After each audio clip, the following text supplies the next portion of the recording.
Get ready with us as we share with you our love story. Part 6. So, we have London. She is, we go through our home invasion issue where our apartment was broken into. We move into our new apartment, and life got real hectic. Bills got out of control. This apartment was a little more expensive, but we decided to invest more in where we live because our atmosphere was not promising to us. Yeah, we didn't want that to happen again. And so we went ahead and moved into a more expensive apartment, but with more expensive apartment becomes, you know, more financial responsibility. We had to shift our goals. Get things taken care of, and we had to let go of some stuff and let go of some credit cards, and it was a mess. It was stressful. And Jonathan and I were truly still adjusting to being husband and wife, along with trying to figure out how to be mommy and daddy. And unfortunately, I'm not gonna lie, marriage became a trigger for my trauma. I came from a broken home. My dad left my mom for the last woman that he cheated on her with. Their divorce was final literally a month before my dad and his current wife's wedding. And their relationship actually was a 2-year thing before this actually happened. It was a lot that happened during that time. And so I didn't see a healthy marriage. I actually saw a very toxic version of one. And I don't know, a lot of things about marriage just became very triggering for me. And I started acting out. I was not my best self. I was not the best wife. I was not the best partner. I was definitely acting in a way that was not conducive to a healthy marriage. But I didn't know, right? I'm 24, going on 25. Well, no, I'm 25 now. And, you know, I've never been loved like this. And so I don't know how to give this kind of love back. You know, if you're never loved properly, how will you ever learn to be? And so I did and said and acted out in ways that it eventually started affecting Jonathan. Yes. And for me, I feel like I was in the wilderness trying to figure out how to navigate through our... I feel like our life was chaotic at this time. Like we were trying to figure out so much and so much of a fast time. And I feel like I was trying to figure out a way out at the same time, trying to figure out what's happening right now. And like, not a way out of our marriage. Not a way out of our marriage. We have other problems that we're facing and how to prioritize these problems and navigate through those. And also I seen challenges I had within myself of doing this. And then I started really pushing myself hard at work, trying to get an opportunity to better financially support our family as we're going through financial struggles. We were trying to have a healthy financial future for ourselves. But like I said, after us having our child and going through our first year of marriage and trying to navigate through these financial issues and going through stuff that was going to in our marriage, it was just a whole lot at one time. And then I got to the point where I wasn't focusing on one thing in our marriage, and I was really trying to provide for our family. And then once I got really in tune into that, I really started seeing how I was really subconsciously just not paying attention to things in our marriage that our marriage really needed to continue to keep on flourishing and getting through things the right way. Well, and I also want to point out that you cannot expect a man to be emotionally and mentally available or physically available for you when you're beating him down, right? We have to stop thinking that we deserve that kind of love no matter who we are, how we act. You have to continuously be deserving of true love, of the love and devotion of a man or a woman. You have to continuously, even now, I work to make sure I am deserving of his love. Like, it just doesn't work like that. You don't just get things because you're pretty or get things because you're popular or get things. No, it don't work like that. You are the prize, but you got to act like the prize as well. And I wasn't acting like the prize. And so everything that he was doing, first of all, let's say this, Jonathan cannot multitask. And that even comes to the task of our family. Being a father, being an employee, being a husband, and then having to also be a son, be a son-in-law, mind you, because my mom is a single mom. She would call him and need him for lots of things all the time. And so he was having to be a son-in-law, brother-in-law, a husband, a wife. Yes, there would be times my mom would call him and ask him to come and go and get my sister from daycare and sit with her until my mom would get there so she didn't have to pay her late fee. But I was at work and so I couldn't. And so he was just stretched. I was really struggling, trying to sow seeds in our marriage. Like really, you know, I'm the type that always put my eggs inside one basket and really focus on that. And when I had to divide it up, it was an intense struggle. It was hard. I was trying to figure out emotionally and mentally what's going on between me and my wife. Like, what's going on? I spent time like emotionally just sitting in there trying to decipher what's going on and not really know how to express myself and vocalize what I'm feeling, what I'm going through to my wife, because I was too busy internally trying to figure out what's going on so I can better just talk about this stuff. But instead of doing that, I just kept on being all over the place and trying to navigate through all the challenges that we did have. You know, it was definitely an intense challenge. Well, I didn't make it any easier though. Yeah, it was hard. It was really hard. And that's why I call everything that, all of his part of the darkness of our marriage in those first few years, honestly, it was a reaction. It wasn't an action. I think he definitely would have done better had I given him a better foundation to be his best. Yeah. But again, Jonathan already struggles multitasking. Yeah. So I made it harder for him to do so when it came to fitting me into his daily equation by how I was acting. Yeah. I mean, I started acting out, and I really started making him feel like he wasn't good enough for me. Physically, mentally, just wasn't good enough for me. And when that's when he literally said those words, like, I feel like I'm not the man for you. That, y'all, that shook me. That shook me. However, before we even got to that conversation, before I had London, a guy started working at my job, and he was what I was always attracted to. It was my ideal guy. My ideal guy. Jonathan actually was not my type when we met, but this guy was definitely who I would typically go for. He had a family as well. He had a wife and a daughter, and we hated each other at first. He's from New York. His attitude was horrible. He was an a-hole, y'all, an a-hole. I couldn't stand him because my position at that job calls for us to work closely together. And I couldn't stand him. I even complained on him when I first got pregnant with London. But then after I had London and I came back to work, I took a 3-month maternity leave. I came back to work, and I don't know what changed. And Jonathan and I was going through so much within those first 6 months of having London. And I think my subconscious mind just started like having these visions. I'm not gonna lie, I had a dream about him and everything. It was weird. But I didn't tell him, of course, because I'm married, he's married. I'm not about to even go there. Not even about to. Now keep in mind, y'all, I'm a product of this type of environment, right? My dad cheated on my mom pretty much their whole marriage. My grandmother did the same. My grandmother, when I came into the world, was in a relationship with a man that wasn't my grandfather. She cheated and left my grandfather for this man as well. So it was a cycle. This is the Trinidadian side of me. Those who are Caribbean, you get why I'm saying that. Y'all was able to watch and take in. Right. Subconsciously and consciously, you saw these things and you able to put two and two together, but not look at it from a I wasn't looking at it right. And so when I began having these dreams or these visions, I was just like, you know what? I'm keep that to myself. I'm not telling him or anybody else. I'm not going there. Well, one day we were at work and the store was about to close, and it's just he and I, and you know the other people we work with, but it wasn't many people around us, so we were able to like have conversation. By this time, I didn't hate him anymore, but you know, we were cool. Still coworkers though, and he out of nowhere we started talking about intimacy, and I have no idea why. Totally an inappropriate conversation. And we started talking about intimacy, and I have no idea why. And then out of nowhere, he starts telling me how his wife allows him to sleep around. His wife allows him to do his thing outside of their marriage as long as she doesn't know. And I didn't say anything. I was like, okay, all right. But that ended up being, I later found out, I think the next day or the day after, that was his way of telling me the door was open. Y'all, I did everything I could to keep that door closed because I was not going there. She was playing with that door handle, y'all. Let me tell you something. First of all, the one thing I thought about is I'm going to leave and ruin this good relationship, this amazing relationship with this amazing man. It might be trying right now, but at the end of the day, I know Jonathan is a good man. He's not exhibiting signs that he's not a good man. he's just exhibiting signs that balancing our life may be a little hard for him at this time. Honestly, it's probably because of me anyway, right?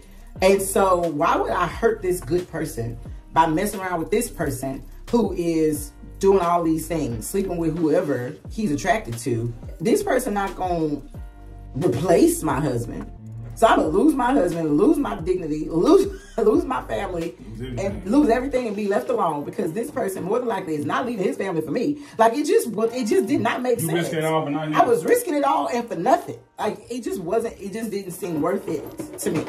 Even if I would risk it all for something, it just did not seem worth it to me, right? And so I kept replaying that in my head. But the further I tried to push away from him physically, the more we began connecting emotionally. And that's when you get in real trouble, y'all. That's when the real trouble happens. When you start connecting with someone here, that's when the real trouble happens. And we started talking about everything. We started talking about, you know, his daughter, his beliefs, and my beliefs, and just all kind of stuff.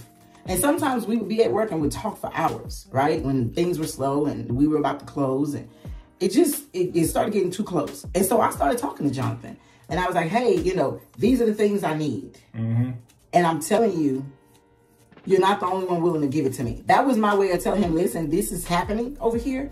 And I need you to understand how hard this is becoming for me. And my whole thing is, I feel like being honest with him, honestly, is why a big reason why I never took it to physical.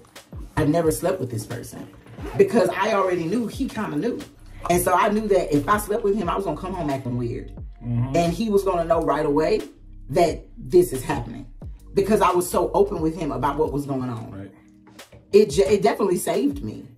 We always say that it's not about the things that you endure in a marriage, but it's how you work through them. Yes. How you implement honesty, integrity, loyalty, devotion, and truly choosing each other every day, even when it's hard. And in those moments, when I was honest with him about what was going on, I was choosing him. Right. Now it was his time to recognize I was choosing him, and let's fix this. So this happened before Jonathan went overnight. Now keep in mind, we're arguing all the time over little stuff. I can't remember the stuff we were arguing over back then because it was that small.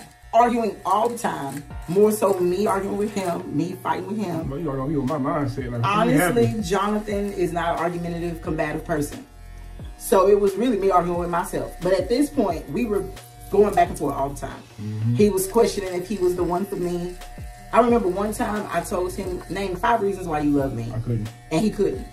But he kept saying, I love you. I'm in love. Like, this is not I don't, give me a second to think. I'm like, it shouldn't take you that long. And honestly, that's when I started to feel like, I don't know how much longer he's going to stay here.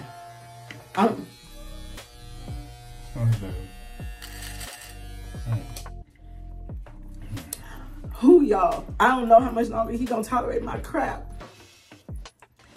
But in my mind, I was thinking that, but then the other part of me was thinking about this person and how me and this person don't have these issues, right? But the grass always don't look greener on the other side when your grass is seeming like it's withering and dying. But what you don't realize is in order for that grass to stay green, you have to water that grass too. Grass is just going to have to be tended to. There's nothing you can do about that. It's going to have to be watered. It's going to have to get the proper sunlight. It's going to have the right soil, rich soil. All grass has to be tended to. But at the time that grass was looking so green, I forgot that at times. Yeah. And I remember there was one night, we were working late again, and I got upset about something. I confronted him about it, and he was like, I don't know who you're talking to. I'm not your husband. And I was like, excuse me? So I'm not allowed to express myself because you did something that bothered me? And it wasn't even something I don't think was personal. I think it was about work. I'm not allowed to express myself. One thing Jonathan never did was he never shut me down. He never tried to make me quiet. And that was one of the things that I wanted in our relationship, fire.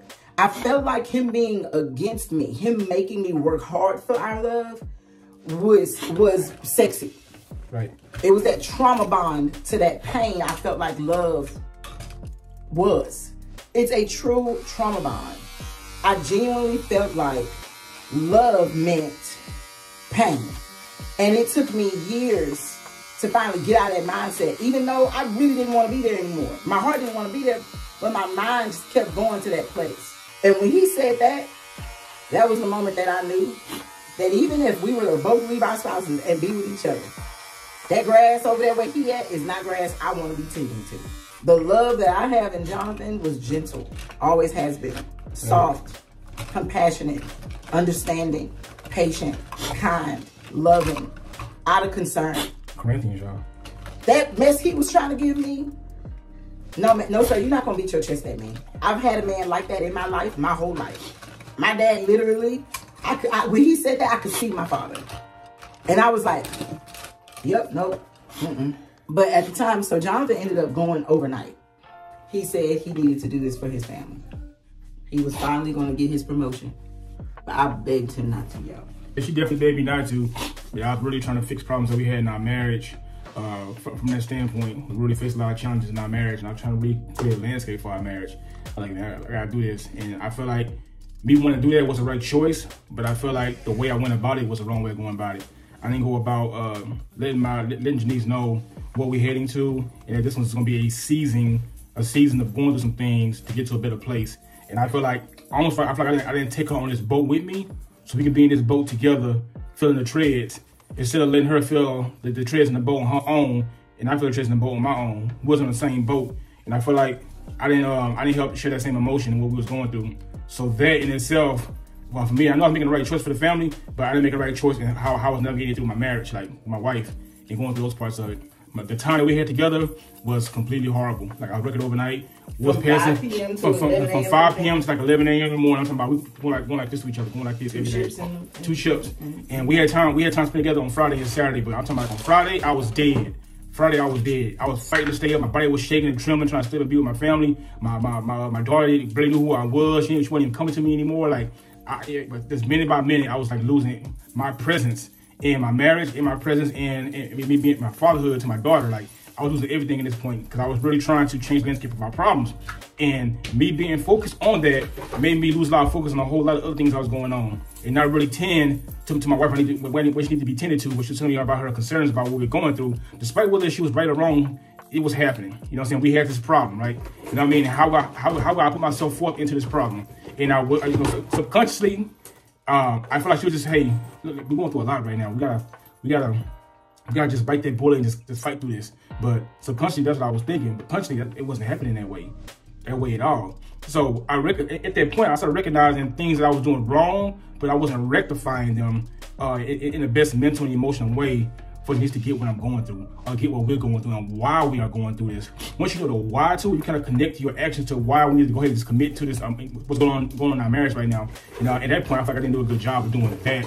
As far as doing it, then communicate it. I wasn't communicating very, very well. I was just going and doing. I just moving like a robot, I'm gonna tell y'all this. That's why it's so important that you have conversations with your children when they're small. How are you? How is your day? Right. What's going on in your mind? How do you feel about this? How do you feel about that?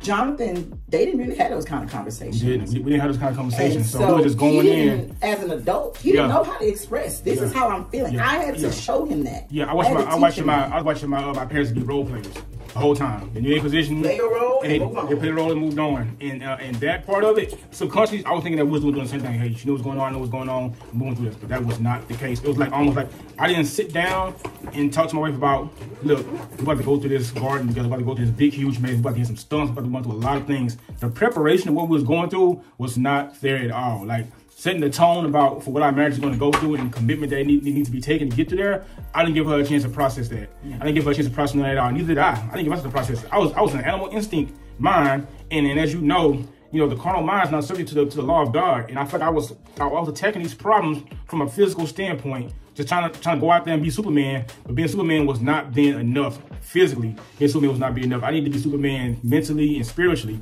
for my marriage. And that part, I was missing that whole point at that time. So me just moving forward and doing those things was not helping at all. Only thing it was doing was tearing our marriage more and more further apart. It was more and more justifying that the emotion that she was feeling when she told me about this. It justified her to keep feeling that same emotion and dive into what she wanted to dive into, because it was pushing her to go to that direction even more because of what she was not receiving from me, and also me just not knowing the full scope of what would dictate my wife's actions based on her past. Like, all those things was missing. You know what I mean? It was so much stuff going through. So many things happened. So many things that I was dealing with emotions I couldn't even express because I couldn't believe that I was just dealing with this kind of stuff. Like, I was almost like numb to the fact that we experienced this in our marriage, in the beginning of our marriage, this much. And I was just, I got something to fix this. I found a way to fix this. So I was just driving my body down to the pit and just keep getting burned and burned and burned and burned and burned. It got to the point where I didn't know I was even being burned that bad. Working so hard and trying to change things away. And that ultimately really started seeing the separation. I remember one time it was at Mauricio's wedding, and that's when it hit home for me. That's when I really started seeing, man, my wife has emotions for somebody else. I can see it now. I could see that she felt that way. I could see it. And I remember after that wedding day, I mean, I was up in the car just sitting still, like, this is what's really going on. This is what's really happening. And then that's the day where a change had to happen. And from a good standpoint, Jesus made a great choice of choosing our marriage over desires that she had in her heart. She knew the desires that she had was not conducive to having a great marriage. Was not conducive to us having a thriving marriage that God wanted us to have. And her noticing that and her love for me, knowing that what I was doing in our marriage was not intentionally to break our marriage. She knew that I was doing it with great intentions. She just didn't like how I was going about executing it. And she figured, she's seeing how much, that I was doing this out of a loving heart and a caring heart and a heart out of concern. It ultimately helped her make the right choice when it comes to our marriage and the choice that she made according to her actions that she wanted to make when it came to, the emotional affair she had with her coworker. Yeah, because at the end of the day, I definitely think that, I recognize that he wasn't doing this to me, right? He was just trying to figure this whole marriage, family life thing out the way I was. And though he had a better foundation than I did, the foundation that he had wasn't conducive to the type of marriage we desired for ourselves. And because he had to unlearn some of the things that he saw growing up too, even though they weren't as bad as what I saw growing up, I had to learn to look at him as my partner in this mess, not the enemy. The problem is the enemy, not him. And this man loves me. He's not everybody before me. And honestly, during this is where I realized my true need for healing. I mean, my true need for healing. And it got to a point where we had to start having some really deep, long conversations that, once we had them, we was like, man, had we had this conversation before? Like, had you just told me what you just told me now a month ago, 2 months, a year ago, these things wouldn't have happened.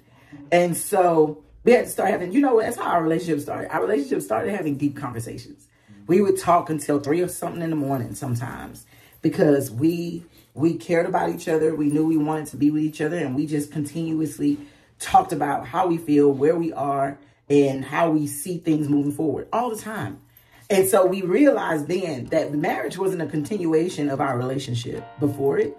Marriage was the beginning of a completely different relationship.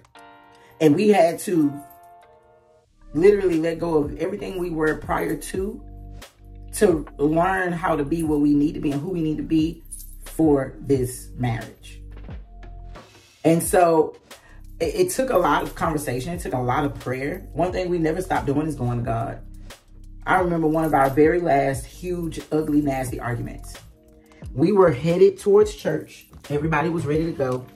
And I can't even remember what happened, but we started arguing so bad that London came in between us and said, stop fighting. No more fighting. At this time, she was about 2 months old. And I went to church so defeated. I went to church feeling like this is over. This is the last straw for both of us. And we're pretty done. I went to church feeling like this was the end of our road. And that made me so sad because one thing I never wanted to do is be a single mother. I watched my mom do that all my life, and I did not want that to be my reality as well. But at the end of the day, it was becoming my reality. When we left church, we still went to church. I cried the whole service, but we still went to church. And when I went to church, I had a conversation with someone. Let me tell y'all something. Watch who you tell your business to.